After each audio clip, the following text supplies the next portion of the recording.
justice, no peace. No justice, no peace. No justice, no peace.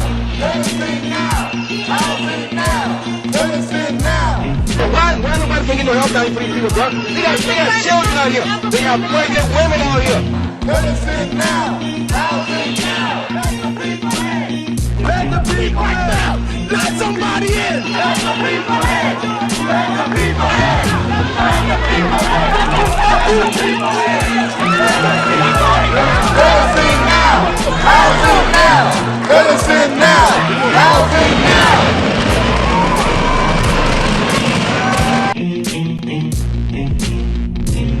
The house that I was living in had a fire that left me homeless.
With that $20 million, they supposed to be helping poor people, disabled people, but the reality is that Boley is creating homelessness and they're pushing African people out of their homes. I mean, if they got vouchers, I mean, if it's taxpayers' funds, I guess they should be able to use them. They shouldn't be throwing them out without reason.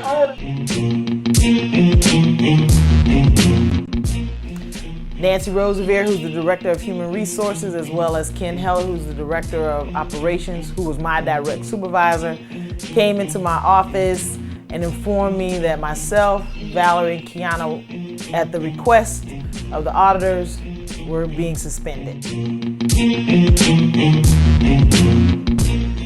Kiana went back to work. I was like, well, how did they say she could come back if we all were being suspended for the same thing? Why wasn't it they singled her out to be able to come back? As time went on, it became more and more evident that Kiana Daughtry was part of this plan. Kiana had informed them of certain kinds of things that she thought she understood. So hence the snitching began. Val called me. She had received a letter of termination. By the time I made it home, the letter was in the mail. Here we were, we never was brought in to say what this gross misconduct was that we were being terminated for. We were never brought in to say what we were being suspended for or why we were suspended. And then all of a sudden, here it is, we're not getting paid. All the hours that we had on the books gone. It's like working for free. Then on top of that, later found out that as a reward for her participation in this, the position that I had as housing manager, then they put her in that position.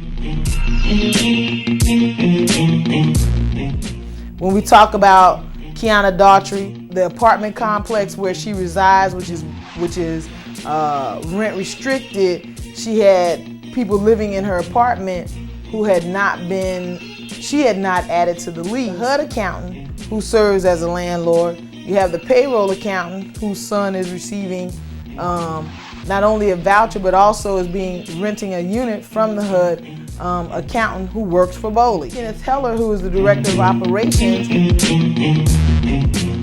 his son, Thatcher, was also issued a voucher so that when he moved to Idaho or Utah, he could have the ability to utilize that voucher even out of state. On the city's documents in terms of the tenant income certifications, he instructed me to have individuals in my office or my staff at the time sign it. When they didn't feel comfortable doing it, his words were, "Fuck it, I'll sign the shit." Gary McMath,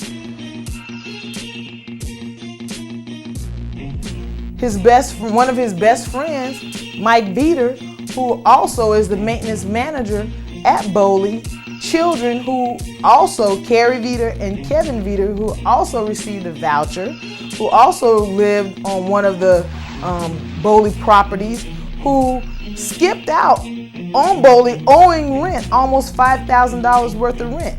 And even when Mike Veeder, at the time that his daughter, Carrie Veeder, had ran up a electric bill that was in Boley's name, Mike Veeder called Florida Power or Progress Energy and informed them that Boley would pay for it. These aren't their personal dollars, but they act like they're their personal dollars. This is taxpayer dollars. The thing is that, and which even made it more clear that Kiana was playing a role, was that those forces that had been identified were people who were linked or hooked up or what she perceived to be associated with the Uhuru Movement. Everybody met that criteria, but there was only certain individuals who had been targeted and to have their vouchers terminated. That's what the letter said. That's how we know it's an attack on the movement, that everybody who they perceive to be associated with the Uhuru Movement lost their voucher. None of the other folks that we hooked up with a voucher lost it. No white folks, not one white person lost their voucher. Before you can terminate somebody just arbitrarily, whether you believe it's for fraud or whether you believe it's for some misinformation or anything like that, people have a right to have a hearing so that they can bring to the table or even come into compliance. We have one person who's losing his voucher. His son is disabled. He was living in his car.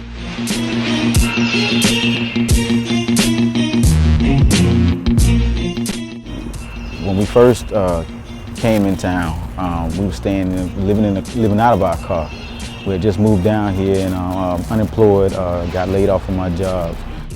We complied with everything that Boley wanted us to do in order to keep our housing and our voucher. About a month ago, almost a month ago, we received a notice in the mail saying that our voucher's been terminated, and we're not really understanding why it's been terminated. They have certain issues with the movement, and when I say the movement, the Uhuru Movement, who basically has been for the people since the beginning, since I've known about the Uhuru Movement. I am associated with the organization. What problem does that have to do with me receiving a public housing when I actually need it, and my family needs it? If I don't have any housing, I don't know what I'm going to do.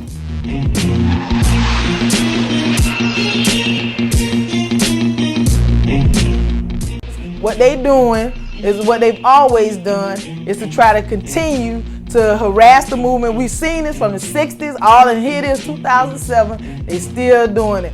Black folks and their rights don't mean nothing, and if you don't have an organization behind you that can show that yes, you do have a right to fight. That's why we're saying that Boley in the city, we're charging you with black homelessness.